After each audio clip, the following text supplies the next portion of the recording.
I suppose you've been waiting for this to happen. Of course, you couldn't have warned me.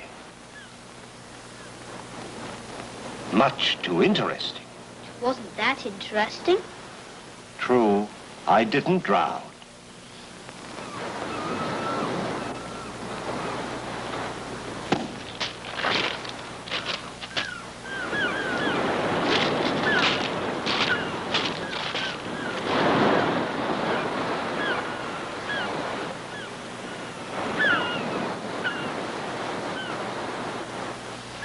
It'll be at least 10 minutes before the tide can reach me here. You'll make the interval much less painful for both of us if you go back to your games until then. I can't. I promised to call you before it's time for me to get wet again. I can't play my game. Someone stole my ball. Oh, who would steal your ball? There are no other children on this beach. Well, there are grown-ups. Look here, you don't think I stole your ball, do you? Oh, no. You're from Scotland Yard. What? Miss Clara told me. You don't ever steal things. You get them back. Oh, and you want me to get your ball back? Well... Did it ever occur to you, Miss Clara, that even a policeman should have a holiday? Oh, I'm so sorry. I shouldn't have told Roger who you were. Come along, Roger.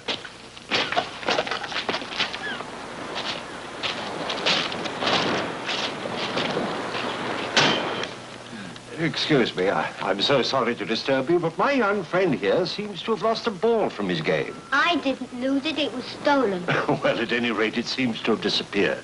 It was a ball about, how big? So big. So big. You haven't seen it by any chance, have you? Well, perhaps it rolled into the water. Have you looked along the water's edge? The tide's just coming in. It might have rolled the ball up. If someone stole it, it wouldn't be there. Exactly, and that's just where we're going to look. Excuse us, please. Well, Norman, going for your swim? Yes, I think perhaps I'd better. Tide's almost over the end of the jetty. If I don't go now, I shan't be able to dive. You really are a polar bear. I'm freezing. It's against my advice. If I'd listened to the advice of my doctors, I'd have been dead years ago. Wait for me here, I shan't be long. Do you think he should be doing all this swimming and diving with his heart? He couldn't do it with anyone else's. Oh, don't joke, Bob. You're his doctor. He shouldn't exercise the way he does. He shouldn't do most of the things he does. But he's Norman Kane, and he didn't make his money by taking care of himself. Well, you ought to know that. You're his secretary. Now, that's the only way he can live. Take that away from him, and he might as well be dead. And he shouldn't be playing with nursemaids half his age either.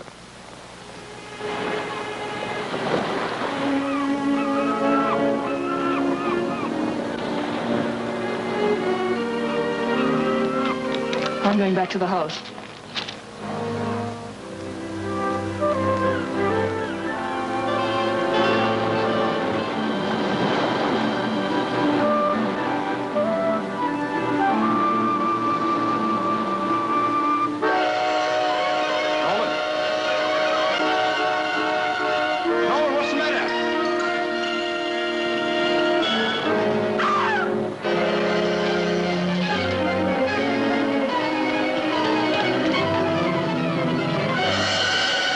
Miss Clara.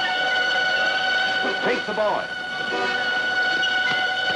What's the matter? Did you see him fall down? Did he hurt himself? What happened? Oh, no. I'm afraid he's dead. Heart? I'm his doctor. A very bad heart. He would never take medical advice. Are you certain he's dead? Not a trace of a pulse. Poor chap.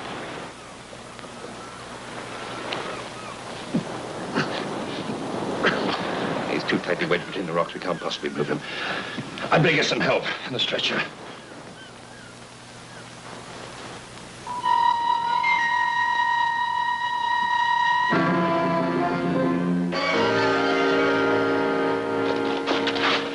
No good going back. He's dead. A heart attack? I'm afraid so.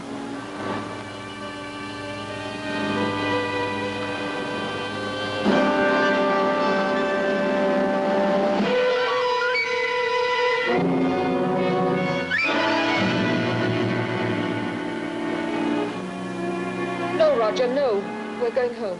I don't want to go home. This is interesting. I want to know what's happened. Nothing happened, Roger.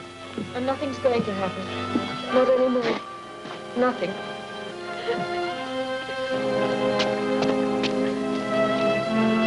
Roger, come on.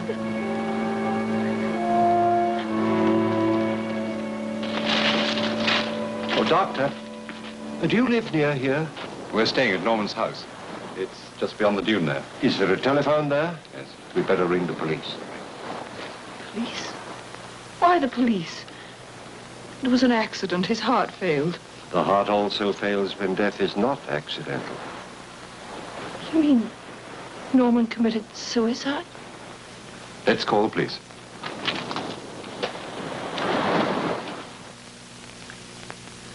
Somebody once said that you can tell about a man from his books. I wonder about that. I don't believe it's any more true that you can tell a book from its cover. You know, personally, I've always been able to tell more about a man from what he ate, or what he didn't eat. Scones! Oh, delicious. Beautiful. I hope you don't mind.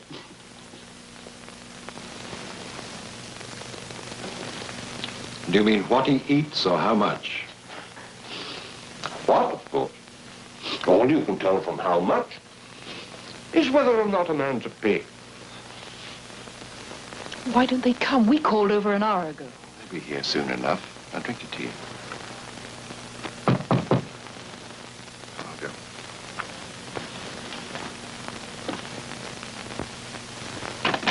Dr. Hastings? That's right. Won't you walk right in, please? Thank you. I'm Superintendent Morgan. Oh, how do you do? This is Inspector Ames from Scotland Yard. This is Miss Marion Williams. I won't waste your time with preliminaries, Doctor. We've just come from the jetty. That body you reported is no longer there. What? The tide arrived before we did. Washed the body out to sea. That is, if there was a body. Of course there was a body. Then why wasn't it carried into shore? Well, Norman was a very heavy man, and the body was lodged between the rocks, and, well, we couldn't lift him. We? That gentleman there. Ask him, he'll tell you. The doctor is quite right. The body could not be dislodged. Colonel March, what the devil are you doing here? I was enjoying the sea air. But I thought you were supposed to be on holiday. Is this your idea of fun and games? What did you do with the body? Me? Nothing, my dear fellow. I just observed it. And what on earth do you mean, my idea? I should say it was more the idea of whoever killed Norman Kane. I thought he was supposed to have died of a heart attack. Perhaps.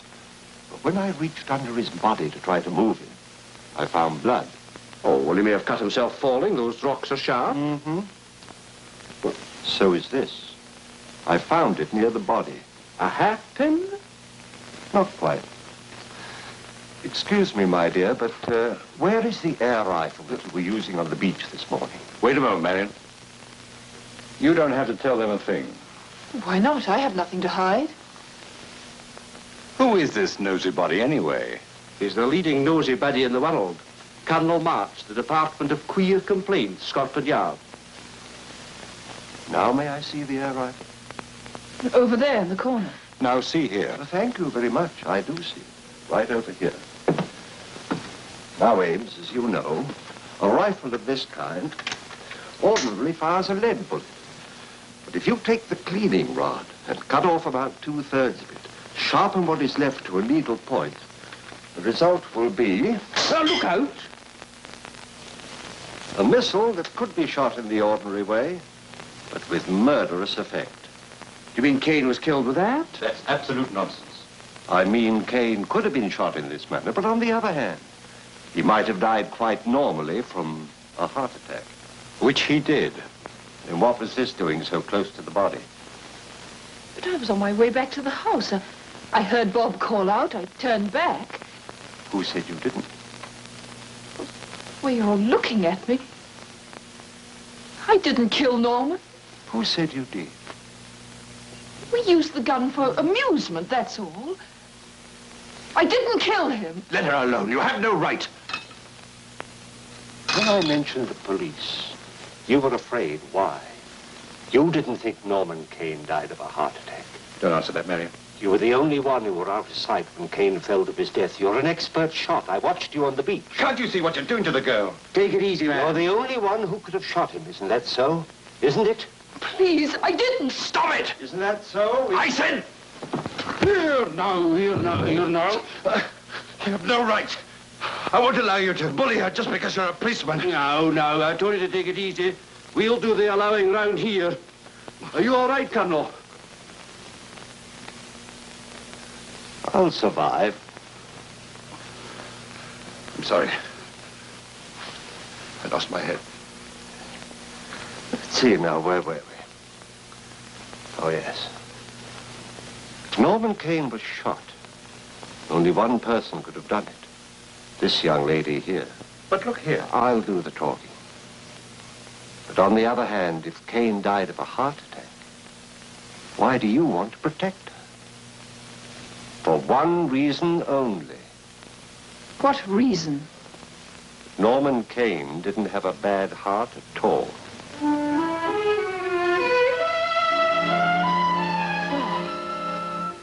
If it's for me, if you're holding back something for me. Marion. I'm sorry. Norman's heart was as good as yours and mine. Better.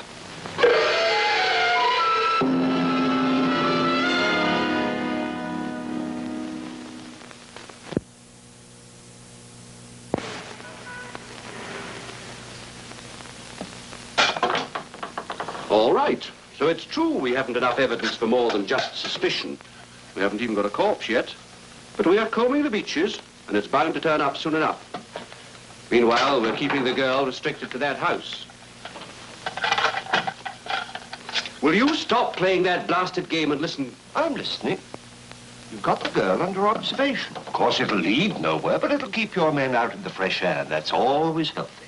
I thought it was you who considered her a suspect. She had opportunity, but no motive. Well, I'll give you motive. You know who Kane was, don't you? Big businessman, wasn't he? Big swindler. One of the biggest. You know the sort of thing? Set up companies with nothing behind them and bled the poor stockholders dry. We only caught up with him last week, and I came down here to take him into custody. Uh-huh. And this time it was the sea that got there first, huh? Mere coincidence. He emptied his accounts 2 days ago, and I have a feeling that he was killed for that money. By the girl? Well, she was his secretary, bound to have known what he was up to. Uh-huh. And I think that she wanted all that money to herself. Mm-hmm. I'd hoped this was my kind of a case, but you've taken all the fun out of it. Now it's just another greedy little murder.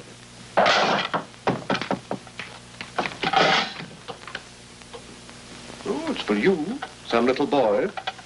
Is there a woman with him? Yes. Keep her out there, and then send the boy in just a minute.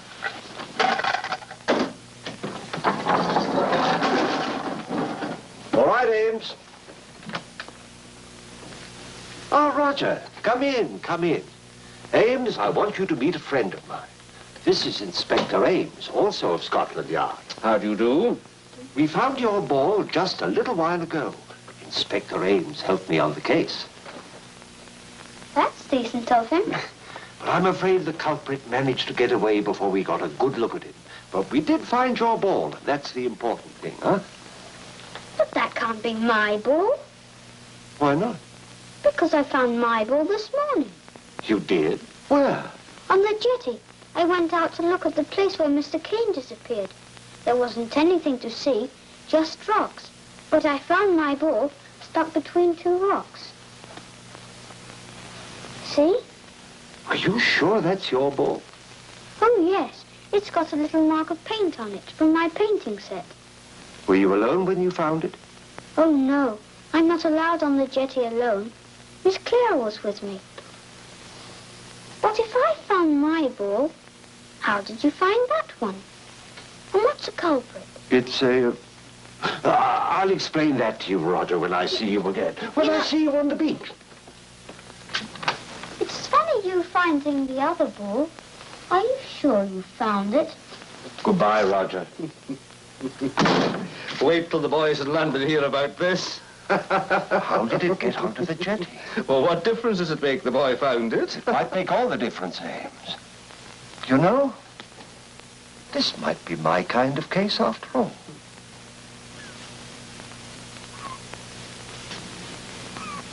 Bob, I'm going to run for it. That's silly. Well, there's only one man out front. I can get out by the back entrance. But why? You're innocent. They don't think so.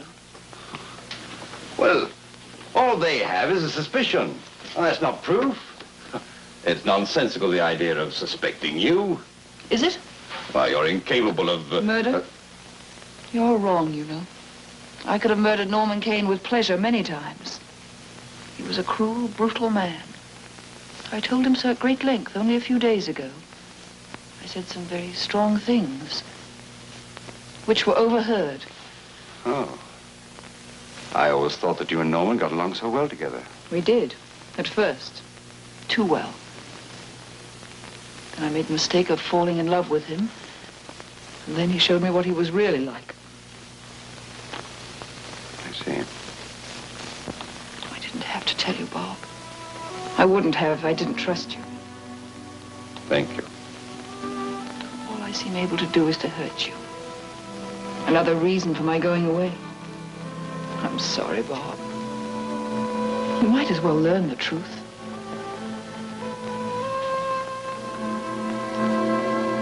I always seem to arrive too late. The story of my life.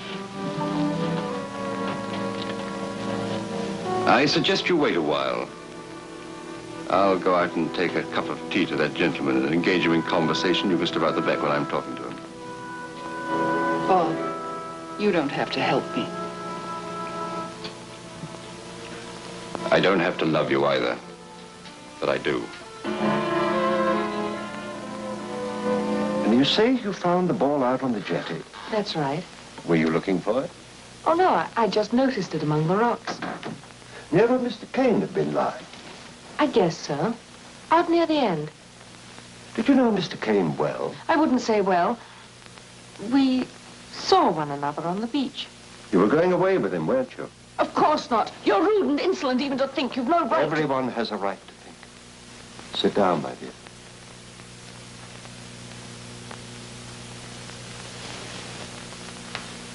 You said something that day out on the beach when you heard that Kane was dead. It stuck in my mind. You said to the boy, nothing's going to happen again. Not anymore. I wonder if you'd tell me what you meant by those words. Simply that Mr. Kane was dead. And that there would be no more excitement for Roger to see. Your manner, too, stuck in my mind. What sort of a manner was it? It was the manner of a woman speaking of her dead lover. You're an evil, horrible old man. Most distressing, but quite irrelevant. Am I right or wrong? Yes, you're right, you're right. I love Norman. And he's dead. When were you going away? Tonight. We were going to France. There we were going to be married. Were you going to leave from his house? For some reason why we couldn't. I was to meet him somewhere else. Where was this other place? Boathouse, just beyond the village. Norman kept a boat there. Boathouse. Just beyond the village. Well, what is it? This. Oh, I've got no time for your games. The girl's given us the slip. So will I. Goodbye.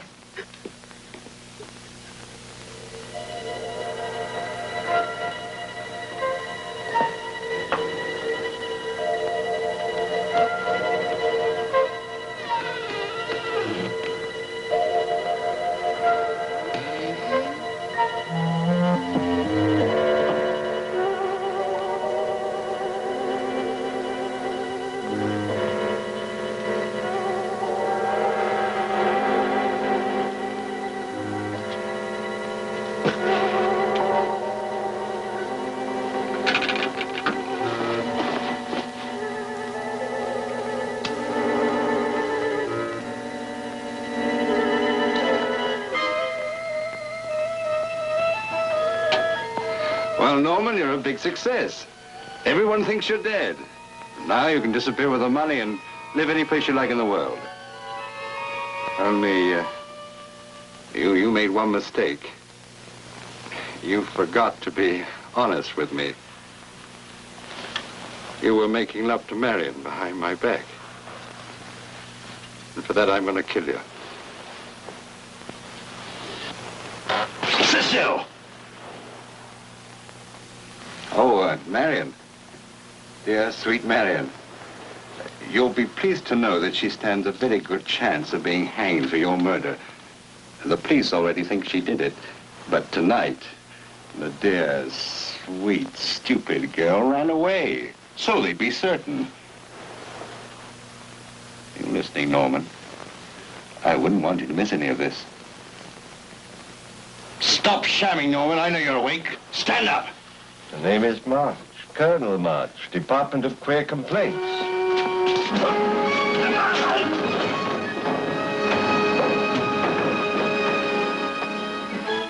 Ah, Ames, I see you got my message. And by the look of triumph on your face, I assume you caught the girl. On a bus. Excellent, my boy, excellent. Now you can have the pleasure of releasing her. Dr. Hastings. Well, what's he got to do with this? And who's been manhandling him? He lost his head again. I think a pair of handcuffs would be in order, Mr. Morgan. But what's he got to do with it? Quite a lot. But of course he wasn't alone in this. The real evil genius is lying over there.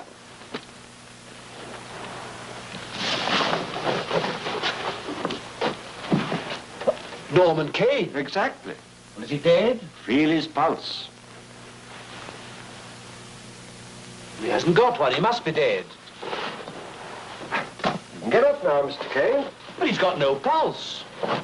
I told you the key to this whole thing was physiological. Will you kindly raise your arm, Mr. Kane? See? He did it with this small ball. You see, if the ball is held tightly against the large artery there like that, it cuts off all circulation and no pulse is felt.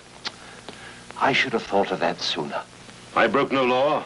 A man can amuse himself as he pleases. What was he after, Colonel? I only wanted to leave the country with my own money. Hastings decided to kill me for it. That's attempted murder. Well, come along, Mr. Kane. They want to speak to you in London. And you too, Dr. Hastings. We'll think of some appropriate criminal charge. I underestimated you, Colonel. Everyone does, once. How did you find out? Because the greedy are usually mean as well, and Kane was no exception. He couldn't resist the temptation of stealing so small a thing as a rubber ball. I told her not to steal that kid's ball. Oh, he should be thankful that he did. It saved his life, but not his liberty.